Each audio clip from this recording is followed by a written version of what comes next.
if you're a pro, you gotta be able to do. You can play all the time. At any moment, I remember there was a time where one of my friends had died. You might have known him. He went to Aptus. Aaron, you remember Aaron Hall? No. No. Yeah, so he died, and I was in a melancholy mood. I was sad. I'm like, now I gotta get on stage. I had 2 shows that night. Now I have to get on stage and make motherfuckers laugh. I don't feel like making people laugh. Yeah. And so the first show, I had 4 shows that night. I had 2 shows left when it hit me. Because the first 2 shows it was horrible. It wasn't even comedy. It was like therapy, and I hate when people do that. And that's what I did the first 2 shows. Mm-hmm. And then I noticed people were just looking at me hella fucked off and sad. I was like, my job is to make people laugh no matter what state I'm in. Mm-hmm. And I was like, let me think of a comedian I could put on that could capture that mood.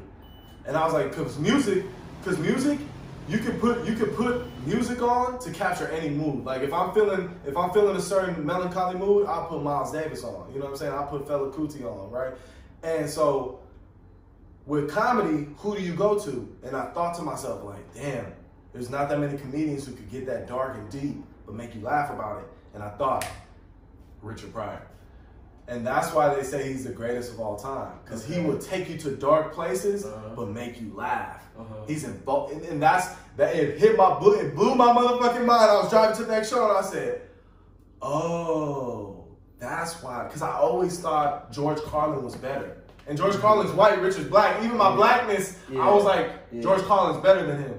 And then when that moment happened, I said, Richard's the GOAT. Like Tupac. People will say Tupac don't got the best lyrics, but there's something about Tupac that when you hear him rap, it hits your blackness. It's just like, ooh, shit. I feel that. I mean, I've always felt like Richard Pryor was the best, simply because he's your uncle. He's my uncle. You know what I'm saying? Ain't no nigga funnier than my uncle and my dad. You know what I'm saying? So it's like, you know, like I come from a family of motherfuckers who funny who ain't trying to be funny. Like my grandma funny, my auntie's funny, my daddy's funny.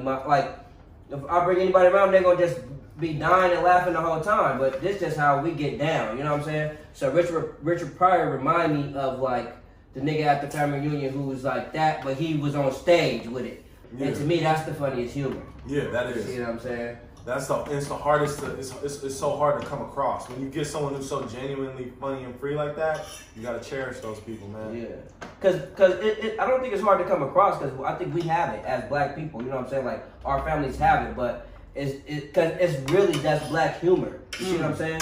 That is Richard Pryor ain't the only nigga that got that humor. Richard Pryor ain't make that humor up. Richard Pryor was a nigga who got on stage and made that humor, you know, big. You know what I'm saying? So I feel like we have that in general in us, and that's why he's the funniest, because I think we are the funniest. Yeah. I'm not to disrespect no white people. Jim Carrey is my guy, and motherfucking Happy Madison. What's my nigga name? Adam Sandler. Happy Madison. That nigga is the funniest motherfucker rolling. Seth Rogen. That nigga is hilarious. But nobody make me laugh like black people. Maybe it's because I'm black. You could say that, but the humor is just. It's way more seasoned. It's not dry. It's like, you know, Napoleon Dynamite. That shit made me laugh because they was doing some dry ass shit. Nigga threw a steak at his face out of nowhere. I'm like, nigga, what the fuck? That make me laugh. You know what I'm saying? But when a nigga actually sit there and kind of like weave you through some shit, tell you a story, and you know what I'm saying, make you feel some shit during it, and then you kind of forget where you was going and you come back with the laugh, bro. It's like, you know what I'm saying? It's different.